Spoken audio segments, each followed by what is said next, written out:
वासुदेवाय। श्रीमद् भागवत महापुराण के नित्य प्रतिपठन में अभी तक हमने 7वें स्कंद के 14वें अध्याय में गृहस्थ संबंधी सदाचारों को जाना, जिसमें हमने जाना कि मनुष्य का अधिकार केवल उतने धन पर है जिससे उसकी भूख मिट जाए। उससे अधिक संपत्ति अगर तो कोई मानता है तो वह चोर है, उसे दंड मिलना चाहिए।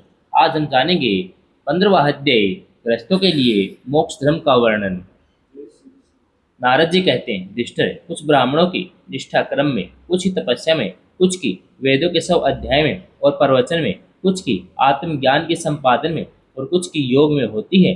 गृहस्थ पुरुष को चाहिए कि श्राद्ध अथवा देव पूजा के अवसर पर अपने कर्म का अक्षय फल प्राप्त करने के लिए ज्ञान निष्ठ पुरुष को हव्य कव्य का दान करे। यदि वह न मिले तो योगी प्रवचनकार को आदि को यथा योग्य और यथाक्रम देना चाहिए। देव कार्य में 2 और पितृ कार्य में 3 अथवा दोनों में से एक एक ब्राह्मण को भोजन कराना चाहिए। अत्यंत धनी होने पर भी श्राद्ध क्रम में अधिक विस्तार नहीं करना चाहिए, क्योंकि सगे संबंधी आदि 100 जनों को देने से और विस्तार करने से देह से कालोचित श्रद्धा पदार्थ पात्र पूजन आदि ठीक ठीक नहीं हो पाते और काल के प्राप्त होने पर ऋषि मुनियों के भोजन करने योग्य शुद्ध अवश्य अन्न भगवान को भोग और लगाकर श्रद्धा से विधि पूर्वक योग्य पात्र को देना चाहिए। वह समस्त कामनाओं को पूर्ण करने वाला और अक्षय होता है। देवता, ऋषि, पितर, अन्य प्राणी, स्वजन और अपने आप को भी अन्न का विभाजन करने के समय परमात्मा स्वरूप ही देखे। धर्म का मर्म जानने वाला पुरुष श्राद्ध में मांस का अर्पण न करे और न स्वयं ही उसे खाए, क्योंकि पितरों को ऋषि मुनियों के योग्य अवश्य अन्न से जैसी प्रसन्नता होती है वैसी पशु हिंसा से नहीं होती। जो लोग सद्धर्म पालने की अभिलाषा रखते हैं उनके लिए इससे बढ़कर और कोई धर्म नहीं है। किसी भी प्राणी को मन, वाणी और शरीर से किसी प्रकार का कष्ट न दिया जाए। इसी से कोई कोई यज्ञ तत्वों को जानने वाले ज्ञानी ज्ञान के द्वारा प्रज्वलित आत्म संयम रूप अग्नि में इन क्रममय यज्ञों का हवन कर देते हैं। बाह्य क्रम कलापों से उपरत हो जाते हैं। जब कोई इन्हें द्रव्यमय यज्ञों से यजन करना चाहता है तब सभी प्राणी डर जाते हैं। वे सोचने लगते हैं कि यह अपने प्राणों का पोषण करने वाला निर्दयी मूर्ख मुझे अवश्य मार डालेगा। इसलिए धर्मज्ञ मनुष्य को यही उचित है कि प्रतिदिन प्रारब्ध के द्वारा प्राप्त मुनि जनों उचित भविष्य अन्न से अपने नित्य और नैमित्तिक कर्म करे और उसी से सर्वदा संतुष्ट रहे। अधर्म की 5 शाखाएं हैं: विधर्म, परधर्म, आभास, उपमा और छल। धर्मज्ञ पुरुष अधर्म के समान ही इसका भी परित्याग कर दे। जिस कार्य को धर्म बुद्धि से करने पर भी अपने धर्म में बाधा पड़े वह विधर्म है। किसी अन्य के द्वारा अन्य पुरुष के दिए उपदेश दिया हुआ धर्म पर धर्म है। पाखंड या दंभ का नाम उपधर्म अथवा उपमा है। शास्त्र के वचनों को दूसरे प्रकार का अर्थ कर देना छल है। मनुष्य अपने आचरण के विपरीत सब इच्छा से जिसे धर्म मान लेता है वह आभास है। अपने अपने स्वभाव के अनुकूल जो वर्ण आश्रम उचित धर्म है वे भला किसी शांति नहीं देते। धर्मात्मा पुरुष निर्धन होने पर भी धर्म के लिए अथवा शरीर निर्वाह के लिए धन प्राप्त करने की चेष्टा न करे, क्योंकि जैसे बिना किसी प्रकार की चेष्टा किए अजगर की जीविका चलती ही है, वैसे ही निवर्ती प्रायण पुरुष की निवर्ती ही उसकी जीविका का निर्वाह कर देती है। जो सुख अपनी आत्मा में रमण करने वाले निष्क्रिय संतोषी पुरुष को मिलता है वह उस मनुष्य को भला कैसे मिल सकता है जो कामना और लोभ से धन के लिए हाय हाय करता हुआ इधर उधर दौड़ता फिरता है। जैसे पैरों में जूता पहनकर चलने वाले को कंकड़ कांटों से कोई डर नहीं होता, वैसे ही जिसके मन में संतोष है उसके लिए सर्वदा और सब कहीं सुख ही सुख है, दुख है ही नहीं। युधिष्ठिर, न जाने क्यों मनुष्य केवल जल मात्र से संतुष्ट रहकर अपने जीवन का निर्वाह नहीं कर लेता, अपितु रसन इंद्रिय जनन इंद्रिय के फेर में पड़कर वह बेचारा घर की चौकसी करने वाले कुत्ते के समान हो जाता है। जो ब्राह्मण संतोषी नहीं है, इंद्रियों की लोलुपता के कारण उसके तेज, विद्या, तपस्या, यश क्षीण हो जाते हैं और वह विवेक भी खो बैठता है। भूख और प्यास मिट जाने पर खाने पीने की कामना का अंत हो जाता है। क्रोध भी अपना काम पूरा करके शांत हो जाता है। परंतु यदि मनुष्य पृथ्वी के समस्त दिशाओं को जीत ले और भोग ले, तब भी लोभ का अंत नहीं होता। अनेक विषयों के ज्ञाता शंकाओं का समाधान करके चित्त में शास्त्र उक्त अर्थ को बैठा देने वाले और विद्वत स्वभाव के सभापति बड़े बड़े विद्वान भी असंतोष के कारण गिर जाते हैं। धर्मराज संकल्पों के परित्याग से काम को, कामनाओं को त्याग से क्रोध को, संसारी लोग जिसे अर्थ कहते हैं उसे अनर्थ समझकर लोभ को और तत्व के विचार से भय को जीत लेना चाहिए। आध्यात्म विद्या से शोक और मोह पर, संतों की उपासना से दम पर, मौन के द्वारा योग के विघ्नों पर और शरीर प्राण आदि को निषेध करके हिंसा पर विजय प्राप्त करनी चाहिए। आदि भौतिक दुख को दया के द्वारा, आदि देवी के वेदना को समाधि के द्वारा, आध्यात्मिक दुख को योग बल से एवं निद्रा को सात्विक भोजन, स्थान, संग आदि के सेवन से जीत लेना चाहिए। सत्वगुण के द्वारा रजोगुण एवं तमोगुण पर, उप्रति के द्वारा सत्वगुण पर विजय प्राप्त करनी चाहिए। श्री गुरुदेव की भक्ति के द्वारा साधक इन सभी दोषों पर सुगमता से विजय प्राप्त कर सकता है। हृदय में ज्ञान का दीपक जलाने वाले गुरुदेव साक्षात भगवान ही हैं। जो दुर्बुद्धि पुरुष उन्हें मनुष्य समझता है, उसका समस्त शास्त्र श्रवण हाथी के स्नान के समान व्यर्थ है। बड़े बड़े योगेश्वर जिनके चरण कमलों का अनुसंधान करते रहते हैं, प्रकृति और पुरुष के अधीश्वर वे स्वयं भगवान ही गुरुदेव के रूप में प्रकट हैं। इन्हें लोग भ्रम से मनुष्य मानते हैं। शास्त्रों में जितने भी नियम संबंधी आदेश हैं, उनका एकमात्र तात्पर्य यही है कि काम, क्रोध, मोह, लोभ, मद और मत्सर इन 6 स्तरों पर विजय प्राप्त कर ली जाए, अथवा 5 इंद्रिय और मन ये 6 वश में हो जाए। ऐसा होने पर भी यदि इन नियमों के द्वारा भगवान के ध्यान, चिंतन आदि की प्राप्ति नहीं होती, तो उन्हें केवल श्रम ही श्रम समझना चाहिए। जैसे खेती, व्यापार आदि और उनके फल भी योग साधना के फल भगवत प्राप्ति या मुक्ति को नहीं दे सकते, वैसे ही दुष्ट पुरुष के स्रोत समार्थ क्रम भी कल्याणकारी नहीं होते, प्रत्युत उल्टा फल देते हैं। जो मनुष्य अपने मन पर विजय प्राप्त करने के लिए उद्धत हो, वह आसक्ति और परिग्रह का त्याग करके संन्यास ग्रहण करे, एकांत में अकेला ही रहे और भिक्षावर्ती से शरीर निर्वाह मात्र के लिए सौलभ और परिमित भोजन करे। युधिष्ठिर पवित्र और समान भूमि पर अपना आसन बिछाए, सीधे स्थिर भाव से समान और सुख कर आसन से उस पर बैठकर ओमकार का जप करे। जब तक मन संकल्प विकल्पों को छोड़ न दे, तब तक नासिका के अग्र भाग पर दृष्टि करे, जमाकर पूरक, कुंभक, रेचक द्वारा प्राण और अपान की गति को रोके। काम की चोट से घायल चित्त इधर उधर चक्कर काटता हुआ जहां जहां जाए, विद्वान पुरुष को चाहिए कि वह वहां वहां से उसे लौटा लाए, धीरे धीरे हृदय में रोके। जब साधक निरंतर इस प्रकार का अभ्यास करता है, तब ईंधन के बिना जैसे अग्नि बुझ जाती है, वैसे ही थोड़े समय में उसका चित्त शांत हो जाता है। इस प्रकार जब काम वासनाएं चोट करना बंद कर देती हैं और समस्त वृत्तियां अत्यंत शांत हो जाती हैं, तब चित्त ब्रह्मानंद के संस्पर्श में मगन हो जाता है और फिर उसका कभी उत्थान नहीं होता। जो सन्यासी पहले तो धर्म, अर्थ और काम के मूल कारण गृहस्थ आश्रम का परित्याग कर देता है और फिर उन्हीं का सेवन करने लगता है, वह निर्लज, अपने उगले हुए खाने वाला कुत्ता ही है। जिन्होंने अपने शरीर को अनात्मा, मृत्युग्रस्त, विष्ठा, कर्मी, राख समझ लिया था, वे ही मूढ़ फिर उसे आत्मा मानकर उसकी प्रशंसा करने लगते हैं। कर्म त्यागी गृहस्थ, व्रत त्यागी ब्रह्मचारी, गांव में रहने वाला तपस्वी, वानप्रस्थ और इंद्रिय लोलुप सन्यासी, ये चारों आश्रम के कलंक हैं। व्यर्थ ही आश्रमों का ढोंग करते हैं। भगवान की माया से विमोहित उन मूढ़ों पर तरस खाकर उनकी उपेक्षा कर देनी चाहिए। आत्मज्ञान के द्वारा जिसकी सारी वासनाएं निर्मूल हो गई हैं, जिसने अपने आत्मा को परम ब्रह्म स्वरूप जान लिया है, वह किस विषय की इच्छा और किस भोक्ता की तृप्ति के लिए इंद्रिय लोलुप होकर अपने शरीर का पोषण करेगा।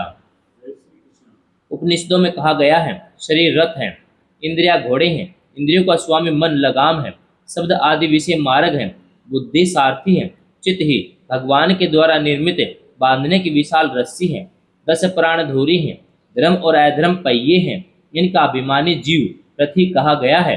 ओमकार ही उसी रथी का धनुष है, शुद्ध जीव आत्मा बाण और परम आत्मा लक्ष्य है। इस ओंकार के द्वारा अंतर आत्मा को परमात्मा में लीन कर देना चाहिए। राग, द्वेष, लोभ, शोक, मोह, भय, मद, मान, अपमान, दूसरों के गुणों में दोष निकालना, छल, हिंसा, दूसरे की उन्नति देखकर जलना, तृष्णा, प्रमाद, भूख और नींद, ये सब और ऐसे ही जीवों की और भी बहुत से शत्रु हैं। उनमें रजोगुण, तमोगुण प्रधान वृत्तियां अधिक हैं, कहीं कहीं कोई कोई सत्वगुण प्रधान ही होती है। यह मनुष्य शरीर रूप रथ जब तक अपने वश में है, इसके इंद्रिय, मन आदि सारे साधन अच्छी दशा में विद्यमान हैं। तभी तक श्री गुरुदेव के चरण कमलों की शिवा पूजा से सांधराई हुई ज्ञान की तीखी तलवार लेकर भगवान के आश्रय से इन शत्रुओं का नाश करके अपने स्वराज्य सिंहासन पर विराजमान हो जाएं और फिर अत्यंत शांत भाव से इस शरीर का भी परित्याग कर दे। नहीं तो तनिक भी प्रमाद हो जाने पर ये इंद्रिय रूप दुष्ट घोड़े, उनसे मित्रता रखने वाला बुद्धि रूप सारथी रथ के स्वामी जीव को उल्टे रास्ते ले जाकर विषय रूपी लुटेरों के हाथों में डाल देंगे। वे डाकू, सारथी और घोड़ों के सहित इस जीव को मृत्यु से अत्यंत भयावे घोर अंधकारमय संसार के कुएं में गिरा देंगे।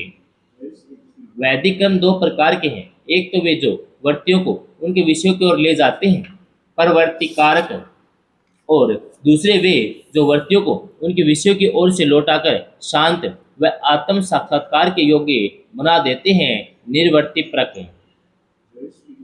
परवर्ती परक कर्म मार्ग में बार बार जन्म मृत्यु की प्राप्ति होती है और निवर्ती भक्ति मार्ग या ज्ञान मार्ग के द्वारा परमात्मा की प्राप्ति होती है। शयन याग आदि हिंसामय कर्म, अग्निहोत्र, दर्श, पूर्णमास, चातुर्मास से पशु याग, सोम याग, वैष्णव देव, बलिहरण और द्रव्यमय कर्म इष्ट कहलाते हैं और देवालय, बगीचा, कुआ आदि बनवाना तथा प्याऊ आदि लगाना कृत्य कर्म है। ये सभी प्रवर्ती परक कर्म हैं और सकाम भाव से युक्त होने पर अशांति के कारण बनते हैं। परवर्ती प्राण पुरुष मरने पर चरु, पुरोडास आदि यज्ञ संबंधी द्रव्यों के सूक्ष्म भाग से बना हुआ शरीर धारण कर धूम अभिमानी देवताओं के पास जाता है। फिर क्रमशः रात्रि कृष्ण पक्ष दक्षिणायन के अभिमानी देवताओं के पास जाकर चंद्रलोक में पहुंचता है। वहां से भोग समाप्त होने पर अमावस्या के चंद्रमा के समान क्षीण होकर वृष्टि द्वारा क्रमशः औषधि, लता, अन्न और वीर्य के रूप में परिणत होकर पितृयान मार्ग से पुनः संसार में जन्म लेता है। युधिष्ठिर गर्भाधान से लेकर अंत्येष्टि पर्यंत संपूर्ण संस्कार जिनके होते हैं उनको द्विज कहते हैं। उनमें से कुछ तो पूर्व उक्त परवर्ती मार्ग का अनुष्ठान करते हैं, कुछ आगे कहे जाने वाले निवर्ती मार्ग का निवर्ती प्रायण पुरुष इष्ट पूर्ति आदि कर्मों से होने वाले समस्त यज्ञों को विषयों का ज्ञान कराने वाले इंद्रियों में हवन कर देता है। इंद्रियों को दर्शन आदि संकल्प रूप मन में, वैकारिक मन को प्रावाणी में, प्रावाणी को वर्ण समुदाय में, वर्ण समुदाय को ए, उ, मैं, इन 3 स्वरों के रूप में रहने वाले ओमकार में, ओमकार को बिंदु में, बिंदु को नाद में, नाद को सूत्र आत्मा रूप प्राण में, प्राण को ब्रह्म में लीन कर देता है। वह निवर्ती निष्ठ ज्ञानी क्रमशः अग्नि, सूर्य, दिन, सायकाल, शुक्ल पक्ष, पूर्णमासी, उत्तरायण के अभिमानी देवताओं के पास जाकर ब्रह्मलोक में पहुंचता है। वहां के भोग समाप्त होने पर वह स्थूल उपाधिक विश्व अपनी स्थूल उपाधि को सूक्ष्म में लीन करके सूक्ष्म उपाधिक तेज से हो जाता है। फिर सूक्ष्म उपाधि को कारण में लय करके कारणोपाधिक प्राग रूप से स्थित होता है। फिर सबके साक्षी रूप से सर्वत्र अनुगत होने के साथ इसके कारण साक्षी के ही स्वरूप में कारणों उपाधिक का लय करके तुरीय रूप में स्थित होता है। इस प्रकार दृश्य का लय हो जाने पर वह शुद्ध आत्मा रह जाता है। यही मोक्ष पद है। इसे देवयान मार्ग कहते हैं। इस मार्ग से जाने वाला आत्म उपासक संसार की ओर से निवृत्त होकर क्रमशः एक से दूसरे देवता के पास होता हुआ ब्रह्म लोक में जाकर अपने स्वरूप में स्थित हो जाता है। वह प्रवर्ती मार्ग के समान फिर जन्म मृत्यु के चक्कर में नहीं पड़ता। ये पितृयान और देवयान दोनों ही वेदोक्त मार्ग हैं।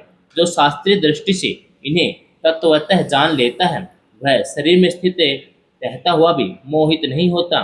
पैदा होने वाले शरीरों के पहले भी कारण रूप से और उसका अंत हो जाने पर भी उसकी अवधि रूप से जो स्वयं विद्यमान रहता है, जो भोग रूप से बाहर और भोक्ता रूप से भीतर है, या ऊंच नीच जानना जानने का विषय, वाणी वाणी का विषय, अंधकार और प्रकाश आदि वस्तुओं के रूप में जो कुछ भी उपलब्ध होता है वह सब स्वयं है, तत्ववेता ही है। इसी से मोह उसका स्पर्श नहीं कर सकता। दर्पण आदि में दिख पड़ने वाला प्रतिबिंब विचार और युक्ति से बाधित है। उसका उनमें अस्तित्व है ही नहीं, फिर भी वस्तु के रूप में वह दिखता ही है। वैसे ही इंद्रियों के द्वारा दिखने वाला वस्तुओं का भेदभाव भी विचार युक्ति आत्मा अनुभव से असंभव होने के कारण वस्तुतः न होने पर भी सत्य सा प्रतीत होता है। पृथ्वी आदि पंचभूतों से इस शरीर का निर्माण नहीं हुआ है। वास्तविक दृष्टि से देखा जाए तो न तो वह उन्हें पंचभूतों का संगत है, न विकार या परिणाम है, क्योंकि यह अपने अवयव से न तो पृथक है और न उनमें अनुगत ही है। एतव मिथ्या है। इसी प्रकार शरीर के कारण रूप पंचभूत भी अवयवी होने के कारण अपने अवयव सूक्ष्म भूतों से भिन्न नहीं है, अवयव रूप ही है। जब बहुत खोजबीन करने पर भी अवयव के अतिरिक्त अवयव ही का अस्तित्व नहीं मिलता, वह असत ही सिद्ध होता है। तब अपने आप ही यह सिद्ध हो जाता है कि ये अवयव भी असत्य ही है।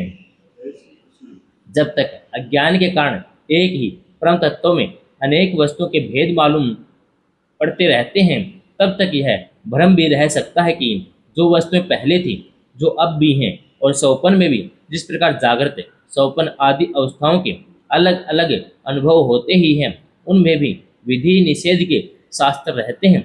जैसे ही जब तक इन भिन्नताओं के अस्तित्व का मोह बना हुआ है, तब तक यहाँ भी विधि निषेध के शास्त्र हैं ही। जो विचारशील पुरुष सब अनुभूति के आत्मा के त्रिविध अद्वैत का साक्षात्कार करते हैं, वे जागृत स्वप्न सुषुप्ति और दृष्टा दर्शन दृश्य के भेद रूप स्वप्न को मिटा देते हैं। ये अद्वैत तीन प्रकार के हैं, भावद्वैत, क्रियाद्वैत, द्रव्यद्वैत। जैसे वस्त्र सूत रूप ही होता है, वैसे ही कार्य भी कारण मात्र ही है, क्योंकि भेद तो वास्तव में है ही नहीं। इस प्रकार सबकी एकता का विचार भावद्वैत है। युधिष्ठिर, मन वाणी और शरीर से होने वाले सब कर्म स्वयं परब्रह्म परमात्मा में ही हो रहे हैं, उसी में अध्यस्त हैं। इस भाव से समस्त कर्मों को समर्पित कर देना ही क्रियाद्वैत है। स्त्री पुत्र आदि सगे संबंधी और संसार के अन्य समस्त प्राणियों के अपने स्वार्थ और भोग एक ही हैं, उनमें अपने और पराये का भेद नहीं है। इस प्रकार का विचार द्रव्य द्वैत है।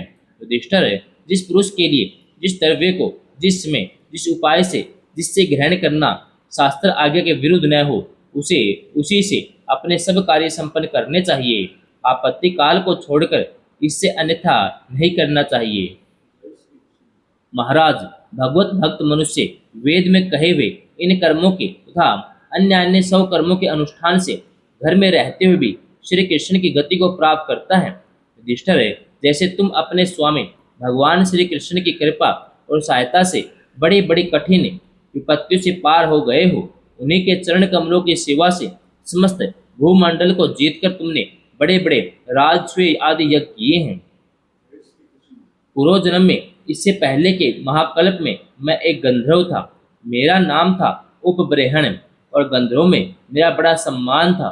मेरी सुंदरता सुकुमारता मधुरता अपूर्व थी। मेरे शरीर में से सुगंध ही निकला करती और देखने में मैं बहुत अच्छा लगता। स्त्रियां मुझसे बहुत प्रेम करती और मैं सदा प्रमाद में ही रहता। मैं अत्यंत विलासी था। एक बार देवताओं के यहाँ ज्ञान सत्र हुआ। उसमें बड़े बड़े प्रजापति आए थे। भगवान की लीला का गान करने के लिए उन लोगों ने गंधर्व और अप्सराओं को बुलाया।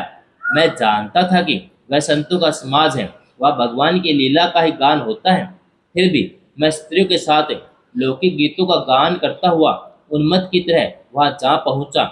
देवताओं ने देखा कि यह तो हम लोगों का अनादर कर रहा है। उन्होंने अपनी शक्ति से मुझे साफ दे दिया कि तुमने हम लोगों की अवहेलना की है, इसलिए तुम्हारी सारी सौंदर्य संपत्ति नष्ट हो जाए, तुम शीघ्र ही शुद्ध हो जाओ। उनके साप से मैं काशी का पुत्र हुआ, किंतु उस शुद्र जीवन में किए हुए महात्माओं के सत्संग और सेवा शुश्रूषा के प्रभाव से मैं दूसरे जन्म में ब्रह्मा जी का पुत्र हुआ। संतों की अवहेलना और सेवा का यह प्रत्यक्ष अनुभव है। संत सेवा से ही भगवान प्रसन्न होते हैं। मैंने तुम्हें गृहस्थों का पाप नाशक धर्म बतला दिया। इस धर्म के आचरण से गृहस्थ भी अन्यास ही सन्यासी को मिलने वाला परम पद प्राप्त कर लेता है। युधिष्ठिर, इस मनुष्य लोक में तुम लोगों के भाग्य अत्यंत प्रशंसनीय है, क्योंकि तुम्हारे घर में साक्षात परम ब्रह्म परमात्मा मनुष्य का रूप धारण करके गुप्त रूप से निवास करते हैं। इसी से सारे संसार को पवित्र कर देने वाले ऋषि मुनि बार बार उनका दर्शन करने के लिए चारों ओर से तुम्हारे पास आया करते हैं। बड़े बड़े महापुरुष निरंतर जिनको ढूंढते रहते हैं, जो माया के लेस से रहित परम शांत परम आनंद अनुभव स्वरूप पर ब्रह्म परमात्मा है, वे ही तुम्हारे प्रिय हितैषी मेरे भाई पूज्य आज्ञाकारी गुरु और स्वयं आत्मा श्री कृष्ण हैं। शंकर ब्रह्मा आदि भी अपनी सारी बुद्धि लगाकर वे यह हैं। इस रूप में उनका वर्णन नहीं कर सके, फिर हम तो कर ही कैसे सकते हैं। हम मौन भक्ति संयम के द्वारा ही उनकी पूजा करते हैं, क्योंकि हमारी यह पूजा स्वीकार करके भक्त वत्सल भगवान हम पर प्रसन्न हो। श्री सुखदेव जी कहते हैं, परीक्षित, देवर्षि नारद का यह वचन सुनकर राजा युधिष्ठिर को अत्यंत आनंद हुआ। उन्होंने प्रेम विह्वल होकर देवर्षि नारद और भगवान श्री कृष्ण की पूजा की। देवर्षि नारद भगवान श्री कृष्ण और राजा युधिष्ठिर से विदा लेकर उनके द्वारा सत्कार पाकर चले गए। भगवान श्री कृष्ण ही परब्रह्म है, यह सुनकर युधिष्ठिर के आश्चर्य की सीमा न रही। प्रेक्षित, इस प्रकार मैंने तुम्हें दक्ष पुत्रियों के वंशों का अलग अलग वर्णन सुनाया। उन्हीं के वंश में देवता असुर मनुष्य आदि और संपूर्ण चराचर की सृष्टि हुई है। इति सप्तम स्कंध समाप्तम। हरि ओम तत्सत।